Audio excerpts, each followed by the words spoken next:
Minhas saudações a todos. Eu vou fazer o meu vídeo alusivo aos filmes, livros e seriados, abrangendo o mês de fevereiro e também o mês de março. No mês passado eu acabei não conseguindo gravar, uma vez que estava em viagem. Acabei passando algo em torno de 20 e poucos dias na China, uma experiência fascinante. Provavelmente algumas remissões eu farei acerca da viagem a partir das leituras e filmes do período. E como se trata aí de 2 meses, uma quantidade relativamente grande de material, eu tenho pensado se vale a pena ou não gravar um vídeo acerca dessa viagem. É muita coisa, é muita experiência e é difícil expressar tudo em palavras, mas seja como for, vamos adiante. E eu quero começar com as obras que li nesse interregno de 2 meses. Há uma variação aqui de temas, como normalmente acontece. Eu procuro me direcionar, claro, dentro de atividades ou de assuntos demarcados, mas variar mesmo o repertório. Primeiro livro que eu li se chama Como Salvar a Democracia, um livro do Steven Levitsky e do Daniel Ziblatt. Eu já havia lido esses dois autores no Como as Democracias Morrem, até um vídeo no canal em que eu falo sobre leituras políticas que se me afiguram interessantes, e o Como as Democracias Morrem é efetivamente um bom livro, aliás, um livro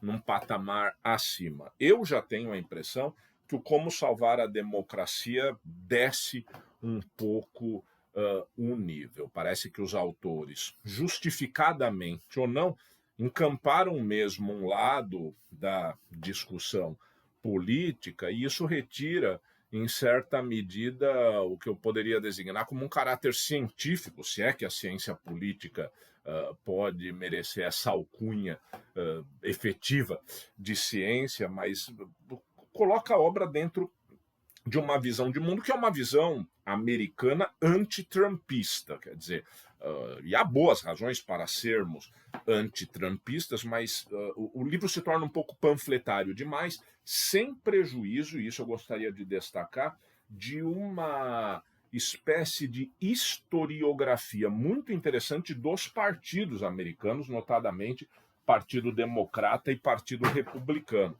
É curioso dizer que o Partido Republicano era efetivamente, na tradição americana, aquele que combateu a escravidão. Né? Quer dizer, o próprio Abraham Lincoln era do Partido Republicano, e o Partido Democrata ele surge não no período da Guerra Civil Americana, no momento um pouco posterior, mas ele surge a partir dos defensores daquele modelo espúrio, daquele modelo repugnante, mas que não deixava de ser um modelo econômico. Quer dizer, a economia norte-americana, e de resto a brasileira também, era muito caracterizada pela mão de obra escravizada, o que é triste no âmbito da nossa história. Vale a leitura. Se alguém não leu ainda Como as Democracias Morrem, é melhor lê-lo do que Como Salvar a Democracia. Sem prejuízo, ressalto de que esse é um ano importante, porque haverá eleições nos Estados Unidos da América. Li um livro de literatura, e aqui é meio estranho dizer, porque o livro se chama O Cemitério de Praga, do grandioso Humberto Eco. Humberto Eco já faleceu, um intelectual nascido em Alexandria, no Egito, mas toda a sua formação foi na Itália. Mas um sujeito notável, assim, um sujeito que caminhava pela semiótica, pela literatura, um intelectual, e mais do que isso, um intelectual público, um sujeito que se manifestava a respeito das coisas. Há uma frase dele que se tornou mais ou menos corriqueira nos dias atuais, no sentido de que em tempos de redes sociais, os imbecis, entre aspas, perderam a modéstia, quer dizer, essa questão da equivalência das opiniões a partir das redes. Eu não sei se eu concordo exatamente com isso, mas tornou-se uma grife para os críticos aí de uma intensificação no uso das redes. É um erudito, um sujeito que estudou a Idade Média como poucos, um sujeito que tem uma compreensão enorme do período da Inquisição e que fez um livro, Cemitério de Praga, que é um livro bom, é um livro inclusive divertido, porque Umberto Eco tem essa característica que eu admiro muito, de valer-se de uma ironia muito interessante. Você dá risada, às vezes, lendo o livro, que é basicamente a história de um sujeito que tem uma espécie, coloquemos assim, de dupla personalidade que transita nesse período histórico com comportamentos muito próprios, ou seja, um sujeito altamente preconceituoso, um sujeito que fala bobagem a respeito das mulheres, a respeito dos judeus, a respeito dos italianos, dos espanhóis, dos franceses e dos ingleses. Quer dizer, um verdadeiro misantropo, um sujeito que não gosta de ninguém e que tem uma dupla personalidade. Agora, o livro, e sempre há crimes envolvidos, Humberto Eco tem um pouco essa pegada.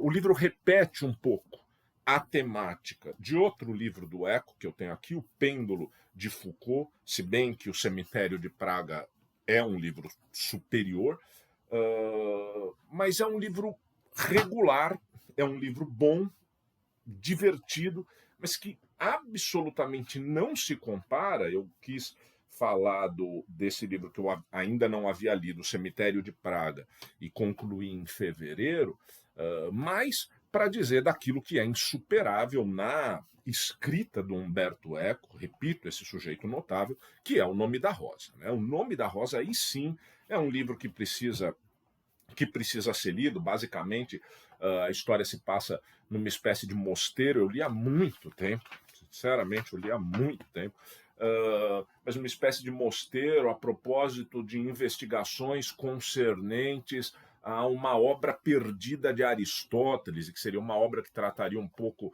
da temática da comédia e assim por diante, e a caracterização da época realizada pelo Umberto Eco, um estudioso profundo do medievo. E a trama policial torna um livro realmente fascinante e, portanto, essa recomendação é muito significativa. Notem que na capa da minha edição aqui está o Sean Connery, porque O Nome da Rosa foi filmado também. Há um filme bom, que é O Nome da Rosa, mas de verdade, o livro precisa ser lido. Esse é um livro que eu reputo de verdade fundamental. O Nome da Rosa é um livro maravilhoso. Tem algumas outras coisas do Eco aqui que já li. Aqui, Kant e o Ornitorrinco é uma obra mais técnica, embora composta de textos curtos, mas são textos sobre linguística, sobre semiótica. Para quem tiver interesse, vale a referência. Ele estuda Heidegger, estuda Kant, estuda a interpretação de textos. Um outro livro dele maravilhoso, não sei se já referi num vídeo pretérito, é esse aqui, Em que creem os que não creem. É um diálogo dele com um bispo católico, Carlo Maria Martini, sujeito também muito erudito, muito preparado, e Umberto Eco era ateu. E essa discussão a respeito da existência ou não da divindade e de todos os corolários que cercam a assunção ou não dessa premissa, nesse livro é feita de maneira exemplar. Então, quem gosta de discutir religião, por assim dizer, sob o prisma filosófico, vai encontrar aqui Em que creem os que não creem o suprassumo do tema. E, por fim, quero mencionar mais um livro do Umberto Eco que eu li há alguns anos atrás, há poucos anos atrás, para encaminhar para outra leitura, que é A Definição da Arte. É uma discussão que me interessa muito, o que podemos considerar obra de arte, o que não podemos considerar, o papel da estética. E o Umberto Eco também tratava desses temas, o que mostra mostra a vastidão do seu conhecimento. Quem tiver interesse nesses assuntos pode buscar esse livro. Tudo isso para referir a questão da definição da arte, que eu li também nesse período de 2 meses, um livro de Arthur Danto, que se chama A Definição, ou melhor, que se chama O que é Arte. Aqui é uma contracapa, né? A capa do livro é essa aqui, mas a contracapa diz respeito a uma das obras, das variadas obras do Andy Warhol, que ele trabalha aqui, na verdade. Ele pega a temática do Marcel Duchamp, do próprio Andy Warhol, e vai encetar essa discussão sobre o conceito de arte, se a arte basicamente é aquilo que se insere no contexto de uma galeria ou de um museu e, consequentemente, a chamada arte moderna. Eu já vi obras em alguns museus por aí consistentes em pares de sapato acumulados, ou então em rabiscos que a gente entende pouco, e saber se isso é arte, saber o que é arte, parece relevante, ou se a arte se confunde em alguma medida com uma espécie de vertente comercial, quer dizer, aquilo que se produz em larga escala e tendente ao comércio, pode ser considerado arte, ou a arte pressupõe a unicidade da obra?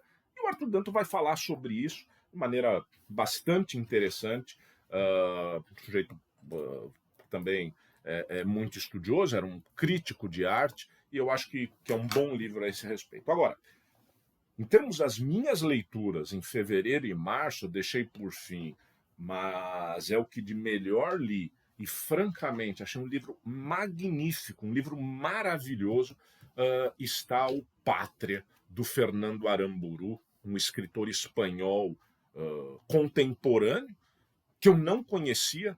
Eu, na verdade, não me lembro como me surgiu a ideia de ler o Pátria. Talvez tenha sido esbarrando em alguma crítica feita em jornal, etc. Resolvi comprar o livro, levei para minha viagem, ele me acompanhou em alguns trajetos de avião, porque a gente viajou de Xangai a Hong Kong, depois de Hong Kong a Pequim de avião, e mesmo nas idas e voltas, né, não é muito rápido ir daqui até Pequim. E é um livro fantástico, eu terminei de ler já no Brasil. Inclusive, em algumas páginas finais, aconteceu-me algo que é raríssimo ocorrer, mas já tinha acontecido, que é chorar lendo, de verdade. O livro te levar às lágrimas, porque toca profundamente no nosso emocional. Basicamente, esse livro se passa na Espanha, na época em que o ETA, cujos objetivos eram a separação do País Basco, é uma região da Espanha, em certa medida fronteiriça com a França, que fala uma língua própria, e o País Basco almejava sua independência, e o ETA atuava nessa época na luta armada. Portanto, alguns atentados terroristas, algumas pessoas foram mortas, etc. E o livro cuida de duas famílias que eram amigas, que tinham uma relação muito próxima. Entretanto, numa das famílias, um dos filhos passa a integrar o ETA e a outra família não. A outra família tem uma condição socioeconômica mais avantajada, uma condição econômica melhor, e isso começa a gerar fricções. Eu, obviamente, não vou dar spoiler algum aqui, fricções que chegam no limite. E o livro cuida também de cada um dos componentes dessas famílias a partir dos seus dramas. Sei lá, numa das famílias, uma das filhas terá um AVC e como ela vai lidar com isso. Na outra família, um dos integrantes passa a vivenciar uma relação homoafetiva e como se vai lidar com isso. Quer dizer, são questões familiares permeadas por essa singular e duríssima divergência política. E, de certo modo, sei lá, mas eu acho que esse livro trata também sobre um tema que nós não podemos banalizar, não é uma palavra a ser tratada com trivialidade, que é o perdão, que é o perdão. Ah, como se mostrará importante num dado momento do livro para pessoas atingidas pela ação do ETA receberem manifestações de arrependimento de quem eventualmente ultrapassou as barreiras da mera luta política e começou a fazer mal aos seus semelhantes. E é um livro fantástico, bem escrito, porque o autor escreve em terceira pessoa, mas logo ele mistura a primeira pessoa na narrativa. Os capítulos são curtíssimos. Olha, sinceramente, eu acho que não tem capítulo aqui com mais de 5 páginas. De maneira que o livro é lido com uma agilidade, apesar de ter mais de 400 páginas, é um livro gostoso de ler. Eu sei que há uma série baseada no livro Pátria na HBO. Eu ainda não assisti. Se alguém eventualmente tiver assistido a série, deixa aí nos comentários, me indique se vale a pena ou não. Eu não me animei ainda a assistir porque as imagens que cultivei de cada um dos personagens, eu não quero desvirtuá-las pelo seriado. Eu construí o meu próprio seriado e o livro permite isso. Quem quer uma literatura atual, uma literatura que toque em temas relevantes e profundos, vai curtir muito o livro Pátria. Seriado, assisti apenas um, que é da Amazon, o Expatriadas. Curioso, né? Aqui surgiu agora o insight. O livro é o Pátria e o seriado é o Expatriadas. Isso talvez tenha algum sentido freudiano que podemos investigar, ou diz respeito à semiótica do Humberto Eco. As coisas às vezes são assim, elas aparecem do nada e produzem algum sentido. Mas o Expatriadas é interessante porque basicamente é uma história muito calcada no universo feminino de mulheres, cada qual com a sua realidade, que moram em Hong Kong, Eu tive em Hong Kong. Passamos em Hong Kong o dia da chegada, já era meio da tarde, 3 dias inteiros e mais o dia da saída no meio da tarde. Portanto, embora não seja um tempo que viabilize conhecer a sociedade local, mas não é pouca coisa, ficar 3 dias inteiros e mais 2 pedaços de dia. Foi possível conhecer, de certa maneira, uma parte mais suburbana de Hong Kong, como ir no bar mais alto do mundo, que fica no 118º lugar, 118º andar de um hotel. Hong Kong é isso, é uma diversidade imensa, uma vez que se trata de um país asiático, um país ou um território da China, uma região administrativa da China. A história de Hong Kong não dá para dizer aqui, mas basicamente ele foi entregue à Inglaterra, ao Reino Unido, a partir da Guerra do Ópio, porque os ingleses queriam vender drogas, queriam vender ópio para a China recusou-se, a partir de um dado momento, a estabelecer essas negociações enfim, a Inglaterra é uma potência naval e para não perder mais do que já havia sido perdido, a China entregou Hong Kong. Basicamente, a China entregou Hong Kong para o Reino Unido. Então, é uma região. E agora foi devolvido. Houve conflitos muito sérios em Hong Kong, manifestações de rua. A série, inclusive, mostra isso, uma vez que a China cada vez mais quer ampliar o seu domínio sobre Hong Kong e a população local não está muito acostumada com o modelo chinês, maiormente o modelo econômico chinês. Hong Kong é um país, uma região, o ato falho está me perseguindo, mas é uma região em que a economia é bastante mais aberta do que aquilo que se verifica na economia chinesa. Mas é curioso que nessa região nós temos asiáticos, falando inglês, quer dizer, falando inglês. E a série trata um pouco desse deslocamento de pessoas, nomeadamente americanos, que residem em Hong Kong a partir da sua perspectiva. É com a Nicole Kidman,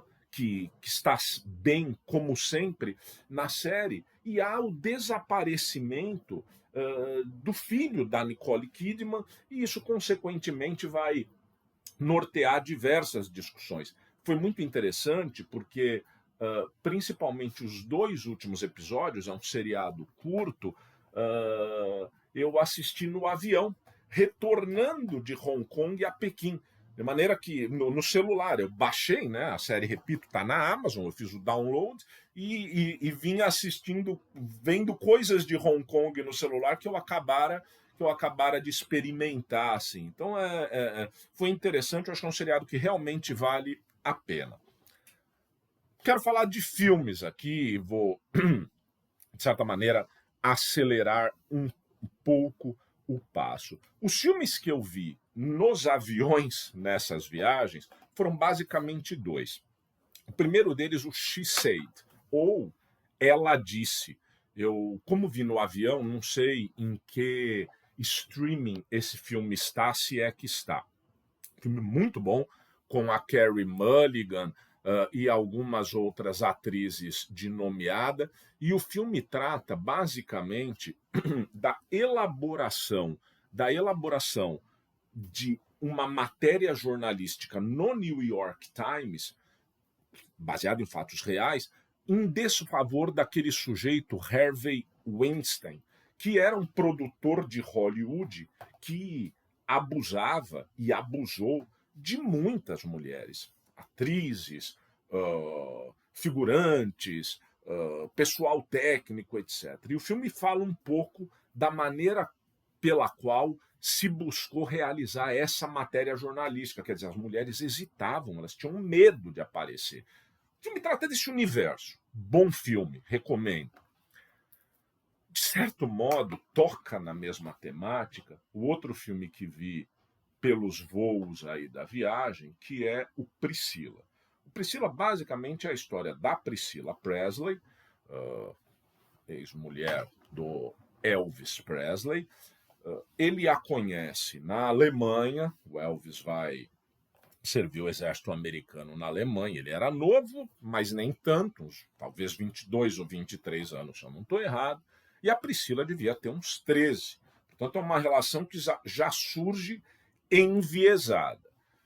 Com o tempo, depois do que vamos chamar aqui de um flerte e um namoro, ela vai morar com o Elvis. Ela já tinha mais idade aí, quero crer que 16 ou 17 anos, isso não me comprometo com os números, mas passa a experimentar, a vivenciar uma relação, o filme mostra isso, os atores vão muito bem no filme, uma relação abusiva. Uma relação efetivamente abusiva, porque ela fica praticamente escondida do mundo em Graceland, que é a mansão em que vivia o Elvis Presley. O filme não é perfeito, o final do filme eu não gosto muito, inclusive eu acho que a música que colocam na cena final me pareceu não ter muito a ver, posso estar errado a respeito, mas é um filme interessante. A grande verdade é que, vendo esse filme somado ao filme Elvis, né, que há algum tempo passou pelos cinemas, em que o Tom Hanks faz o coronel, que era o empresário do Elvis, eu devo lhes dizer que, assistindo esses 2 filmes, a apreciação que eu tinha da figura do Elvis Presley rebaixou bastante. Rebaixou bastante. Eu quase arriscaria dizer que esses 2 filmes mudaram a minha percepção. Primeiro, porque era um sujeito completamente manipulado pelo tal coronel, e que, no final das contas, aqui eu vou ser quase leviano, se tornou um cantor de cassino, uma espécie de cantor de churrascaria chique, cantor de cassino em Las Vegas. Tinha muito mais potencial artístico do que aquilo que fez. E segundo, por essa relação com a Priscila. De um lado, ele era oprimido pelo coronel e parece que descontava na Priscila toda aquela tudo aquilo que sublimava, porque ele tinha uma vontade muito grande de fazer turnês mundiais, etc, etc. Isso acabou não acontecendo na sua trajetória. Ele ficou muito localizado, eu acho que nunca saiu dos Estados Unidos em termos artísticos, quero crer, muito localizado nisso. Portanto, o filme decresce, faz decrescer um pouco a imagem do Elvis Presley. Mas vale a pena ver como o filme é bom. Já no retorno da viagem, eu vi 2 filmes, ou melhor, 3 filmes, que concorreram inclusive ao Oscar. Vamos ao que menos gostei. Eu não gostei tanto do Anatomia de uma Queda. Acho que é um filme superestimado. Acho que é um filme que caracteriza demais os personagens. Basicamente é a dúvida sobre se a mulher matou o marido. Resumidamente é isso, tá? Resumidamente é isso. E essa mulher vai a júri, vai a julgamento na França. É interessante porque há alguma correspondência entre aquilo que o filme demonstra e o modelo de julgamento francês, portanto, não é como no Brasil em que há uma ortodoxia. Primeiro falam as vítimas, depois falam as testemunhas, depois fala o réu ou a ré. Lá não, o debate é muito mais intenso. Às vezes a testemunha está depondo e a acusada pode ser chamada a se manifestar. Agora, há uma espécie de teatralização excessiva, por exemplo, da figura do promotor. A figura do promotor eu achei detestável no filme, realmente empertigada, caricatural, não me agradou. Também não curti um suposto affair daquele momento anterior entre a personagem principal, que é uma grande atriz, ela inclusive fez um outro filme que já mencionarei, e o seu advogado. Enfim, muita gente elogiou demasiadamente o filme. Eu pensei que eu ia gostar, porque diz respeito à minha atividade profissional, mas foi uma decepção. Se discordarem, podem se manifestar, tentem me convencer, faz parte. Bom demais é o filme Zona de Interesse. Zona de Interesse é uma coisa espantosa. Assim. É um filme que tem que ser visto e tem que ser pensado. Basicamente, é a família de um oficial alemão que cuida, que é uma das principais autoridades, se não a principal, do campo de concentração de Auschwitz, e eles têm uma casa, uma boa casa, ao lado do campo. E o filme trata da dinâmica familiar e nos apresenta as infâmias que ocorrem no campo de concentração sem que nós as vejamos. Porque isso vai surgindo de maneira muito pontual e aleatória, num disparo de tiro, em gritos de dor, e até mesmo no silêncio. O filme é maravilhoso, porque o começo do filme é a tela enegrecida sem nenhuma imagem, só com pequenos sons, quase que a convocar a nossa memória, porque o filme pressupõe isso, no sentido de que, olha, ali é perto de Auschwitz. Relembre o que aconteceu em Auschwitz e a partir de agora nós vamos contar a história dessa família aqui. Além disso, o filme mostra como a indiferença daquelas pessoas é algo brutal. A desimportância que dão ao sofrimento que está acontecendo. Destaco, para quem ainda não viu e for assistir, o papel da sogra ou da mãe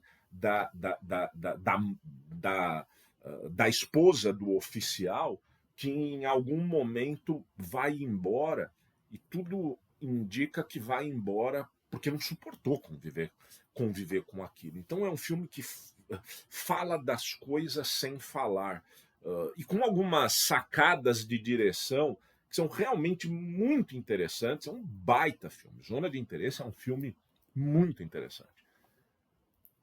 Provocativo ao limite, que faz rir, que faz pensar, e que é bom demais, é o filme Ficção Americana. Realmente, o filme Ficção Americana é muito legal, porque é um professor universitário americano, um homem negro, mas que não quer ingressar nessas discussões identitárias, e que, portanto, não curte esse movimento.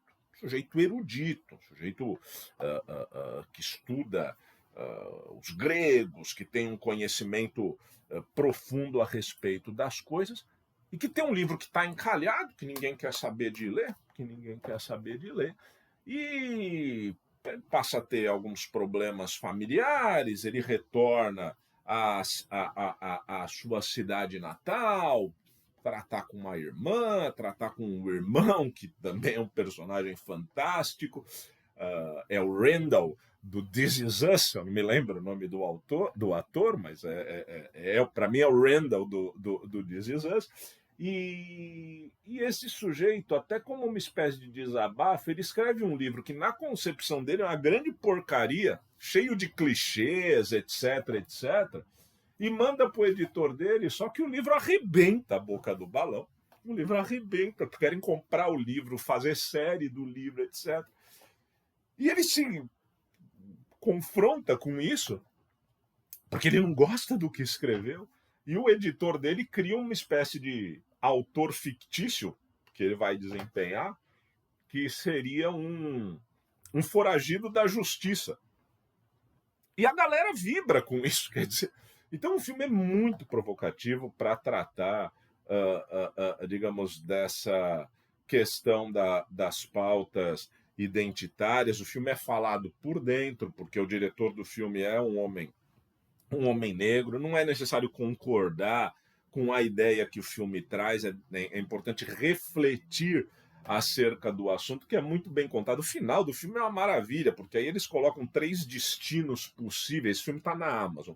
3 destinos possíveis para a conclusão da obra, e aquele que é mais tragicômico é o que acaba emplacando. Então, diálogos muito bem feitos, boas atuações, ficção americana é um baita filme e que eu acho que deve ser visto, vale muito a pena. É um filme que é contraintuitivo, né? Quer dizer, ele traz de dentro uma reflexão acerca desse momento que nós vivemos, desse momento que estamos experimentando.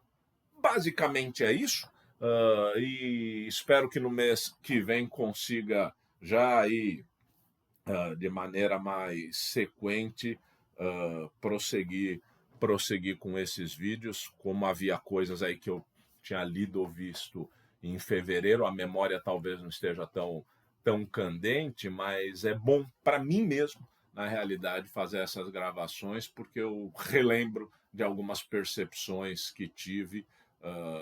E no resumo eu destacaria, de verdade, Zona de Interesse, ficção americana, e o livro Pátria fizeram valer esses 2 meses em termos de literatura, filmes e séries.